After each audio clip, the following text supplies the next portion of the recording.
Rate কি আছে? মানুষ দিদি বলে রেট জিজ্ঞেস করতে জানিস তো না? এই কি হচ্ছে দিদি, কি হচ্ছে? কি হচ্ছে? তোমাকে কে কি বলেছে? তোমাকে কে কি বলেছে? রেট কত? তোমার রেট কি আছে? মানে আগে নন্দিনী দিদিকে জিজ্ঞেস করতো যে খাবারের রেট কত, এখনো ডাইরেক্ট নন্দিনী দিদিকে জিজ্ঞেস করছে যে নন্দিনী দিদির রেট কত। দিদি বলে রেট জিজ্ঞেস করতে জানিস তো না? ঢ্যাবনা চু মানে ফুড ব্লগার। আমি তো প্রথমেই বলেছিলাম এইসব ফুড ব্লগার না একটু ঢ্যাবনা চু হয়। কিছু রেট কত? তোমার রেট কি আছে? দিদি তোমার হোটেলে যখন কোনো ফুড ব্লগার আসবে কোনো টাইম নেবে না, গরম খুন্তি ধরে পিছনে গুজে দেবে। ভিডিওটা শুধুমাত্র এন্টারটেইনমেন্টের জন্য বানানো ভিডিও, দেখবেন মজা নেবেন আর পকাত করে দাঁত কেলিয়ে হাসবেন, গায়ে মাখবেন না বাবা। তো হয়ে গেছে চ্যানেল আর তোমরা দেখছো পাগল ছেলে। দেখো ভাই, যেটা খারাপ সেটা আমাদের কাছেও খারাপ। রোস্টারটা খারাপ জিনিসটাকে কখনো সাপোর্ট করে না। ঠিক বলেছো। নন্দিনী দিদি দেখে আমিও রোস্ট করেছি, কিন্তু কোনো এক হনু নন্দিনী দিদির রেট জিজ্ঞেস করেছে। আচ্ছা ভাই, যে হনু নন্দিনী দিদির রেট জিজ্ঞেস করেছি ভাই, একটা কথা বলছি, বলো বাবা, আমার কাছে চলে আসিস, বাড়ির পাশে বাঁশবাগান আছে, আর ঝোড়া দিয়ে দেবো, পিছনে গুজে নিস। এটা আমাদের দোষ, তোদেরই দোষ। দিদি এদের দোষ, এদেরই দোষ। তুমি দাঁড়িয়ে আছো কেন? আমি একটু আসতে দিই। তুমি দাঁড়িয়ে আছো কেন? মানে এদেরই দোষ। হালকা করে লঙ্কা, গোলমরিচ আর একটু আদা দিয়ে সর্ষের তেল দিয়ে ভেজে দাও। ফুড ব্লগ মানে দিদিকে পুরো রানু মন্ডল পেয়ে গেছে। বাদাম বুবু বাদাম।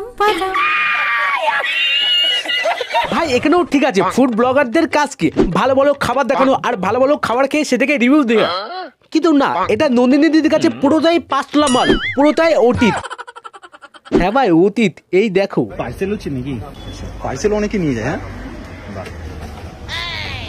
অনেকে পার্সেলও নিয়ে। দেখেছো কি ঢ্যাবনা ফুড ব্লগার?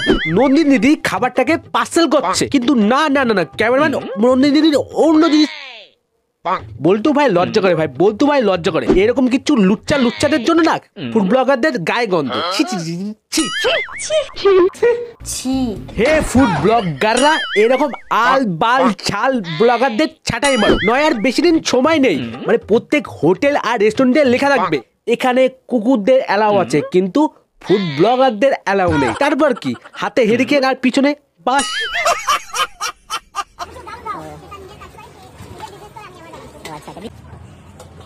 আচ্ছা ভাই, এই ক্লিপে কোন রকম ভালো খাবার দেখেছো? অ্যাটলাস নন্দিনী দিদির মুখটা ভালো করে দেখতে পেরেছো?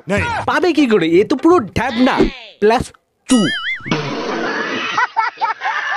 দিদি শুনছি নাকি সত্যি বিয়ে হয়ে গেছে?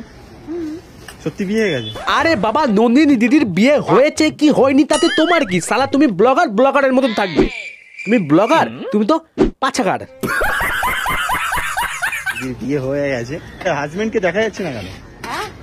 আরে খোকা, তুমি নন্দিনী দিদির হাজবেন্ডকে দেখতে চাও? ওলে বাবা পুচকুটি, আগে নন্দিনী দিদির ওইটা না ফোকাস করে নন্দিনী দিদির খাবার দিক নজর দাও। মানে এই ফুটেজগুলো ওই নন্দিনী দিদির হাজবেন্ড দেখতে পেলে তোমাকে শ্যাম্পু দিয়ে ধুয়ে দেবে। আমিও এখন পড়ে গেছি, আমিও জানি যে এই ট্রিকটা কি কেন খেলে মানুষ। মানে কি ঢ্যাবনা ব্লগার দেখো ঝগড়া করছে, ভাই ভিডিও করতে হবে, ভাইরাল হতে হবে, কন্ট্রোভার্সি দরকার।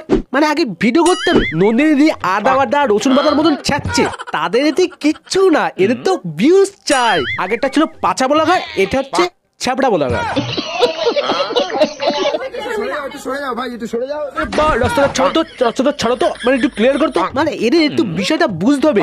নন্দিনী দিদি তুমি একটু বলো তো, একটু শুনি। আমার ভালো কিছু দরকার নেই, তোদের দিয়ে আমার খারাপ এরকম বলছো তুমি? 1 বছর পরে আসছো? বাবা 1 বছর পর আসছো? এবারে হচ্ছে জামার সাথে খাইতে এসেছে। 1 বছর পর এসেছো? কি ভাই 1 বছর হয়ে গেছে? তার আগে তো আমার জানাতে হবে, আমি তো কন্টেন্ট পাইনি আগেরটা। আচ্ছা, তোমার 2-4 লাখ টাকা ধার করালো আমার থেকে নিয়ে যাও। কাকু এটা কি বললে? 2-4 লাখ টাকার অফার? টাকার জন্য ফোন কিনতে পারছি না কাকু, অফারটা কি আমার জন্য হবে? ও বাবা, কি পিরিত রে। তোমার রেট কি আছে?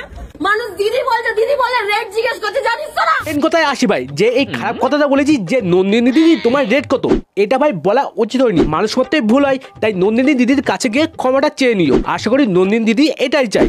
আর যদি ক্ষমাটা না চাও, আমরা যদি জানতে পারি এই সেই হনু, নন্দিনী দিদির কোনো দরকার নেই, আমরা রোস্টাররা গিরিশ মেরে বেটে দেবো।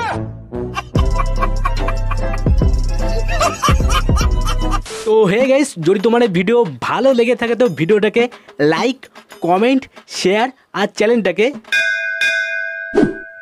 টুকুস করে সাবস্ক্রাইব করে দিও, ঠিক আছে? তো টাটা।